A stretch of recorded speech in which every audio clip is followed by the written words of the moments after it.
Good morning to everyone. First, I want to thank the organizer for giving me the opportunity to talk in this opening session. So this year has been very exciting for the field of Alzheimer's disease. As you know, a drug, an antibody, was approved in the US, aducanumab, for the treatment of Alzheimer's disease. Despite the controversy, I think the landscape has changed significantly because we will start to think about novel therapies for the disease. One of the key factors for the approval was the development of biomarkers because they were key to diagnose early the patients and also to apply and to better design the clinical trials. Today, I will give you a brief summary of the work we have been doing in São Paulo in biomarkers for Alzheimer's disease. Many of the works are in collaboration with other groups in this country and from CIBERNED.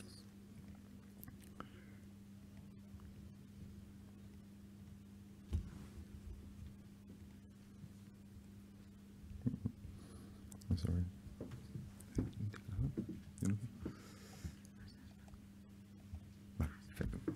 These are my disclosures for this talk.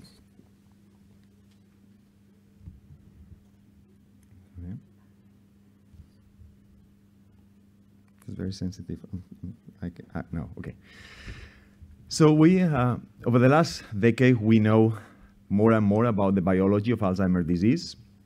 So as Alzheimer's described, the disease is characterized by two main lesions, amyloid plaques and neurofibrillary tangles. This is considered the core pathology.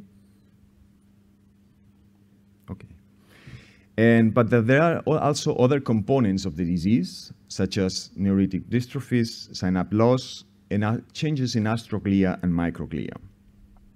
What is novel is that over the last 2 decades, we have tools, we have biomarkers to measure each of these processes in the brain in vivo, so before the patient dies. And this has been key for the diagnosis and also to develop new therapies.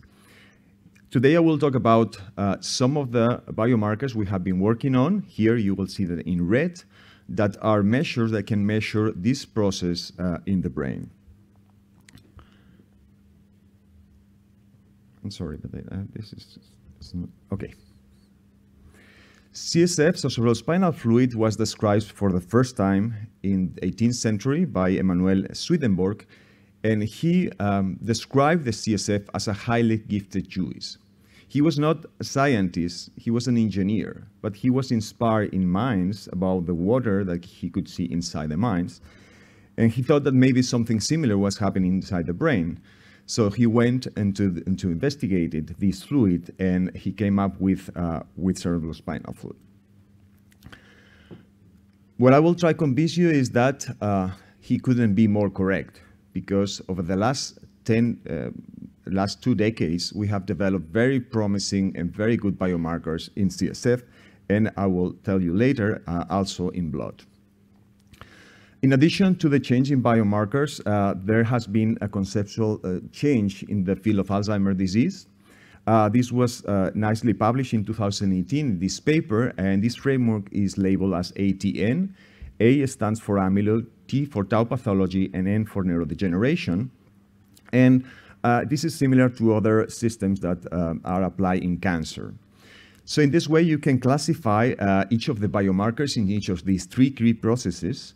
And if you are, all the biomarkers are negative, then you are normal. But if you have an amyloid positive marker and either tau biomarker or neurodegeneration marker, then you are in the spectrum of Alzheimer's disease.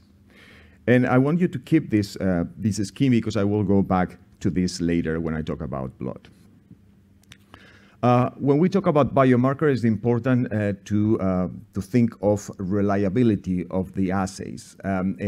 This is a nice paper that classifies the biomarkers depending on whether you have reliable assays or not. And here, most of the markers I will discuss today are biomarkers for which we have reliable assays. Biomarkers of Alzheimer's disease were developed more than 2 decades ago. The first one was CSF biomarkers, here on the left in 1995, the first description that amyloid beta was reduced in the CSF of patients with Alzheimer's disease. And some years later, there were the first amyloid PET tracers were developed in 2004. Since then, this has been a very fast growth in biomarkers for Alzheimer's disease.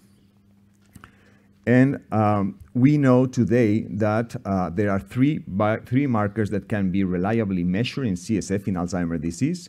And there is a very consistent pattern, which consists of reduced A-beta-42 and an increase in total tau and phosphorylated tau. This is called the signature of Alzheimer's disease. When we see this change with pattern in the CSF, we know that it's highly associated with changes in the brain of Alzheimer's disease. You need to get CSF, you need to do a lumbar puncture. This is a well-known procedure in neurology. The only caveat is that you need to use special needles to avoid side effects, but this is a very safe and safe procedure in neurology. In our group, we haven't worked with another parameter, with another metric, which is the ratio 42 to 40. And I will show you data that this ratio is actually more specific than A-beta-42.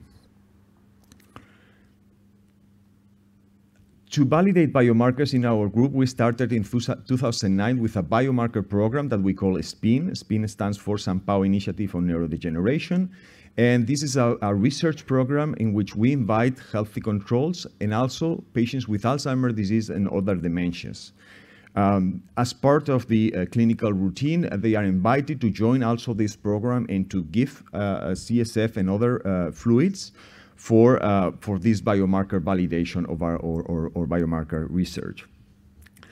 We started in 2009 to give you an idea how slow this process can be. So we started in 2009 with the first CSF analysis, and in 2019, so 10 years later, we were able to really transfer all this knowledge to the hospital, to the biochemistry department, and now they take care of all the analysis as part of the clinical routine.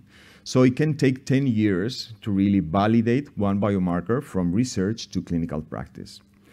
Another key date here I wanna mention is in 2012 we started the DABNI protocol, which is a specific program of Alzheimer's disease for people with Down syndrome. This has been a very successful program, and I will show you some data on biomarkers in this population. As part of this biomarker program, the number of lumbar punctures in the unit has been continually growing every year. Up to in 2019, we reached 371 lumbar punctures per year. Of course, in 2020, there was a drop due to COVID, but we are recovering the activity back to the 2019 levels. This is important because in terms of resources, you need physicians who do more lumbar punctures. Instead of seeing patients at the office, as we used to do many years ago, you need also physicians who take care of the lumbar punctures, and this is important when you plan resources. Another key step for the development of biomarkers in CSF for Alzheimer's disease was technology. I will go back to these concepts several times. In 2018, there were some fully automated platforms that were able to measure very reliable the analytes with much less variability than the conventional immunoassays. This was key to really implement these markers in clinical practice. There are two main platforms that are being used. They are widely available, so many of the hospitals have access to these platforms.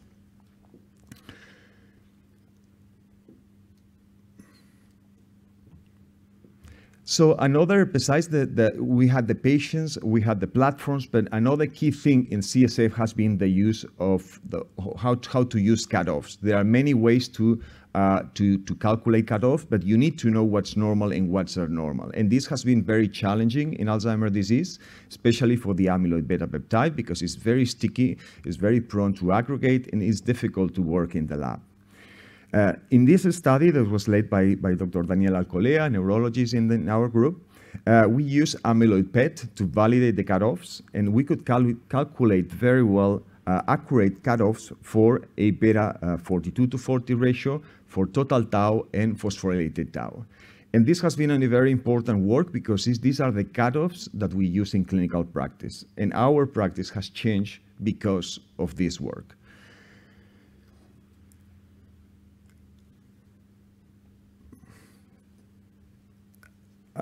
We also have measured these core biomarkers in the population with Down syndrome. People with Down syndrome have an ultra high risk of developing Alzheimer's disease due to the triplication of the APP gene. APP gene is the gene that generates amyloid, and this overproduction of amyloid leads to a very high prevalence of Alzheimer's disease at the age from 40 and above. Here you can see the biomarkers in this population. In blue, you see the controls.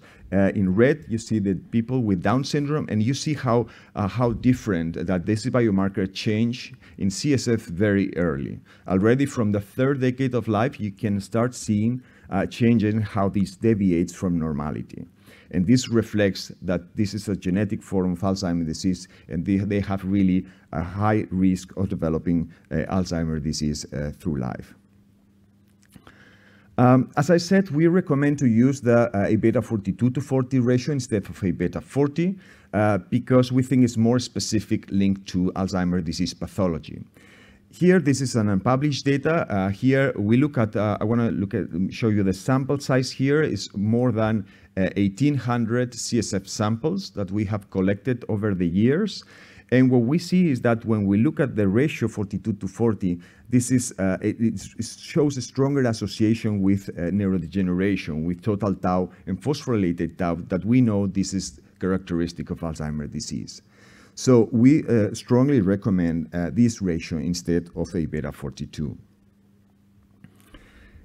Another example of the better performance of this ratio comes from the field of frontotemporal dementia. This is another dementia less frequent than Alzheimer's disease and affects younger patients.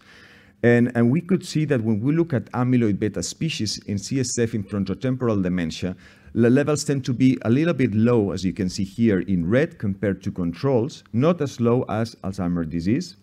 But when we use the ratio 42 to 40, then we see that you can correct for these levels, and then you don't see differences with controls. On the right, you see that also the levels of CSF, the levels of A beta in CSF correlate also with atrophy in the MRI, because many of the subjects also have a research MRI. We can correlate both measures, and we see that the A beta peptides in CSF correlates with the areas of more atrophy. This is intriguing. We think this is due to neuronal and synaptic loss, and probably this APP amyloid is expressed in neurons, and if you lose neurons, you also may lose you have also reductions in A beta peptides. And also, as I mentioned, aducanumab was approved this year in the US, and CSF was key for this approval. This is the data released by Biogen, the company, showing that the CSF biomarker, in particular phospho-tau and total tau, were reduced in patients treated with aducanumab. The CSF biomarkers are key in clinical trials, not only for diagnosis, but also for the correct interpretation of the data of the trials. So again, CSF have been key, instrumental in the approval of the drugs and the clinical trials that still are ongoing. These are the core biomarkers. These are the biomarkers that we use in clinical routine, but there are many others that are being investigated that can also provide complementary information to about processes that occur in the brain in Alzheimer's disease. One of the most popular assays or proteins biomarker is neurofilament light. Neurofilament light is a protein expressed in neurons, in axons, especially in large caliber myelinated axons, so in certain type of axons. And therefore, the levels increase in CSF when there is an axonal damage. In the unit, we also look at the levels of neurofilament light in CSF in a large group of patients, more than 500 subjects.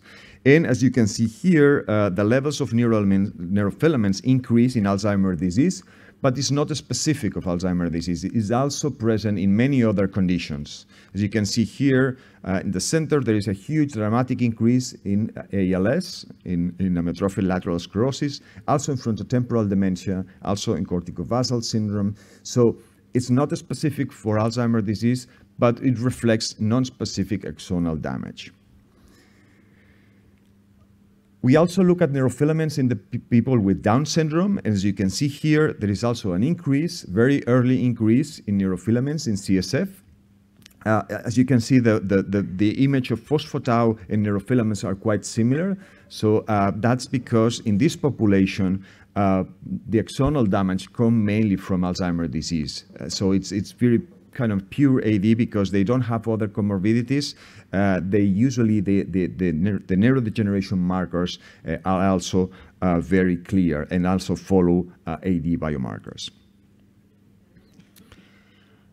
Other markers that are being investigated in our group, we are very interested in synaptic proteins. The synaptic proteins are because synaptic loss is one of the early features in Alzheimer's disease. There are many groups that are investigated synaptic proteins in CSF. Neurogranin is one of the most popular ones, SNAP25. In our group, we are focused on BAM2. BAM2 is a vesicle-associated protein. This is a group led by Olivia Belvin, Miguel Servet investigator in our group. And we describe a set of 9 proteins that were particularly interesting in Alzheimer's disease. This is a part of a patent that we have licensed to a company. And as you can see here, these proteins tend to increase in Alzheimer's disease. But intriguingly, they are low in the preclinical stage of Alzheimer's disease. So they show it's a decrease, and then later on during the disease, they increase. And we think that these proteins may be additional, they provide additional information to the neurodegeneration that occurs in Alzheimer's disease. We have also looked at BAM2 in CSF in Down syndrome. We see the same pattern that we see in sporadic Alzheimer's disease. And interesting, we see that there is the marker that best correlates with cognitive decline in this population. So that fits with the idea that perhaps if synaptic loss, we know it's the best correlate of cognitive deficits in Alzheimer's disease, and that fits with that idea that perhaps synaptic proteins can be a good correlate of cognition in Alzheimer's disease.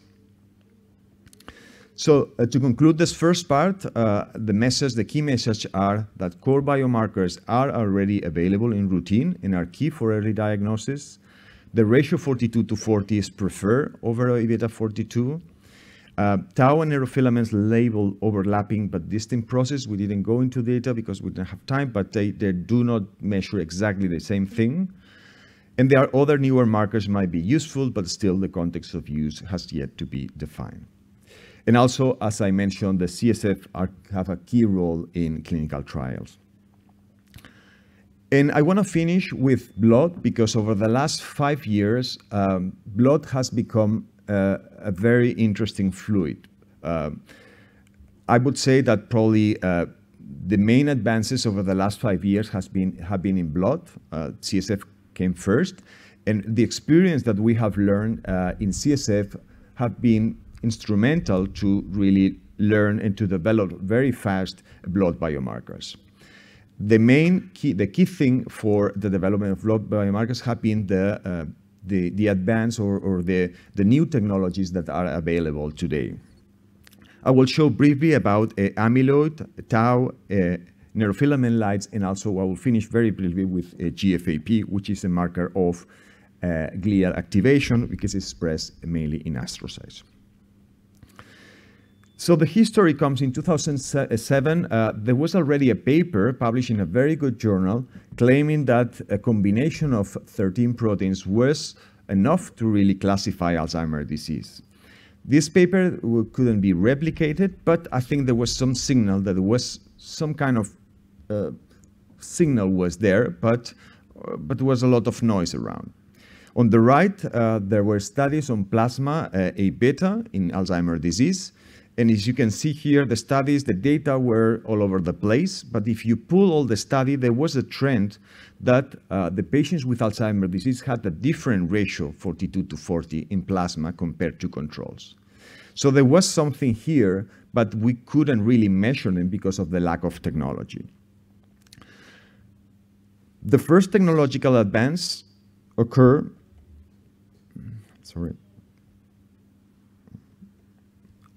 in 2014.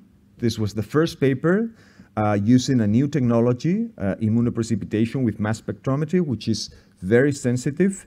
It was a Japanese group published by Kaneko et al., who described for the first time that patients with Alzheimer's disease could have a lower amyloid, especially the 42/40 ratio, compared to controls. And they replicated this study in a much larger cohort by Nakamura here in Nature on the right.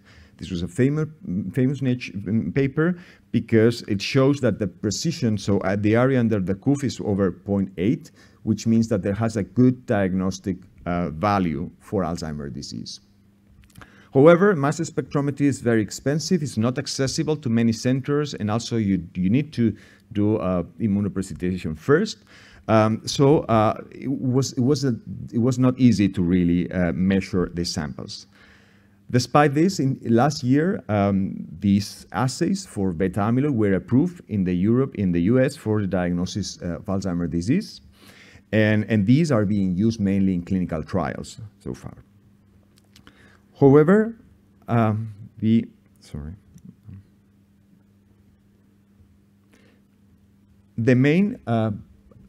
second technological advance that occurred that made possible to use plasma biomarker was the development of the Simoa platform. Simoa is an ultrasensitive platform developed by a company called Quanterix, an American company, that has developed some instruments that provide immunoassays, but with a much higher sensitivity than conventional assays, more than 100 or 1,000 times more sensitive.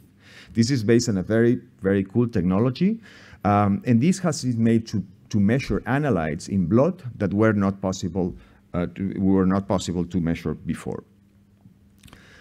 The most popular assay of this company is neurofilament light. Using this technology, you can measure neurofilaments in blood. And neurofilaments, as I said, is a protein derived from neurons, from axons, and it's brain specific. So what you're measuring in blood, it comes from the brain. So it's a very useful measure for neuronal damage in many, many conditions. It's being used in multiple sclerosis, in traumatic brain injuries, so in many conditions where you need to look at neuronal damage. And it's a very popular assay for this company. I know there are different instruments in Spain. I think we have one. I think there is one here as well. And these will become, I think, general practice. So each hospital will have to have one of these instruments at some point. We look at neurofilament levels in Down syndrome in plasma. This is a work led by Maria Carmona in our group. And as you can see here on the left, the patients with Down syndrome and Alzheimer's disease, they have higher levels of neurofilaments in plasma, whether they are in dementia state or they are in the prodromal stage compared to those that are asymptomatic. But the most interesting thing is on the right, that if you divide the levels of neurofilaments in plasma, actually have prognostic information. So they predict the conversion or the presence of Alzheimer's disease in the future. And this is probably the most interesting use of neurofilaments. You can use them to look at neuronal damage in many conditions, but also for prognostic use. I'm sure this is being used already in multiple sclerosis to see if a drug works or not. You can monitor because blood is very easy is accessible. You can use it several times and to see if the drug is working or not.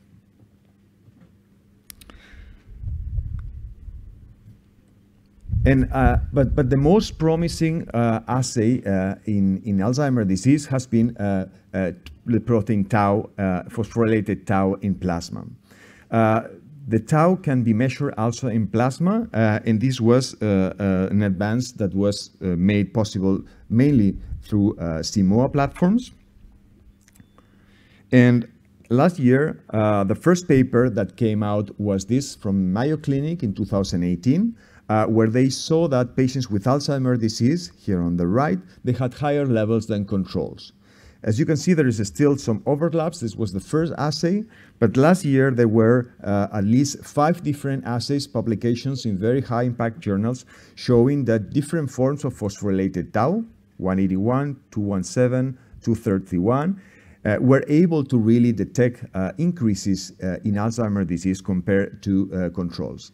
And interesting, this was not present, this increase was not present in other tauopathies, for example, like frontotemporal dementia or chronic traumatic encephalopathy. So this was very specific, this increase is very specific of Alzheimer's disease, as you can see here on the right.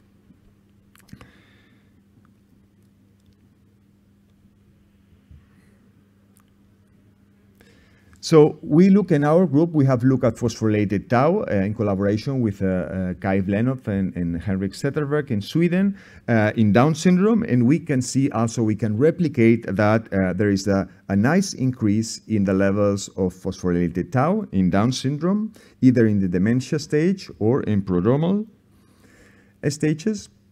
You can see here that also the area under the curve is over 0.8, so that means that this has a very good diagnostic accuracy for the diagnosis of Alzheimer's disease. So that replicates that we see in the general populations in the people with sporadic Alzheimer's disease. And this was the first study to measure phospho-tau in Down syndrome in plasma. And I want to go back to this idea of the ATN. ATN is a framework that classifies patients according to the 3 important processes, amyloid, tau, and neurodegeneration. So right now with blood, we have biomarkers in blood of the 3 different processes. So we can classify with a single blood test patients using this scheme. So in our group, we measure these 3 biomarkers. We have amyloid, we have phosphorylated tau, and we have neurofilaments. And we look at the combination of 3 of them in the same cohort, with the idea to see if they have, what's the diagnostic value of these 3 markers. What we saw here is that phospho-tau is the best marker by far, alone has a precision of diagnostic accuracy of 0.8. But if you combine phospho-tau with A-beta, with age and sex, then you can reach an accuracy of 0.9. So that means that we have accurate ways to diagnose Alzheimer's disease using blood. Phospho-tau is definitely the assay you want to include, but probably you can add other things to increase the diagnostic accuracy. The key question is this enough? I don't think that's enough to diagnose patients with Alzheimer's disease yet. This is a research study. All these assays are based on research-only studies. They are not approved for clinical practice, but I think they will soon be part of the clinical routine, especially in the screening of patients, perhaps in the primary care settings or even small hospitals, which is because it's much more accessible than CSF. And these markers are already all being implemented in clinical trials. And just to finish, I want to just one word about another marker which I think is promising, which is GFAP, which is a marker expressed in astrocytes. It can be measured in blood using CMOA as well. And this is the data that we have generated. It's still paper unpublished data. We see that GFAP is also increased in Alzheimer's disease in plasma. And is also increased in frontotemporal dementia, not as high as in Alzheimer's disease. And here on the right, there is the prognostic information. We see that the tertile, the levels of GFAP also can predict the prognosis in frontotemporal dementia. So that is still, I think, another marker, not part of the ATN, but I think it will be a useful marker, especially for Alzheimer's disease. Still unclear why the levels are increased, but I think it's at least a marker to follow. And just to conclude this part, I hope that I show you data that all ATN biomarkers are available in blood. are already in use in clinical trials. The ratio A-beta 42/40 in plasma is already approved in the US and Europe. Neurofilaments in plasma is useful for prognostic evaluation and in clinical trials. And phospho-tau in plasma is very useful for the detection of Alzheimer's disease pathology and likely to be used soon in the screening in routine clinical practice. And just to finish, I want to thank the people in my group and all the members who have contributed with these data, especially those that are here underlined. Thank you for your attention.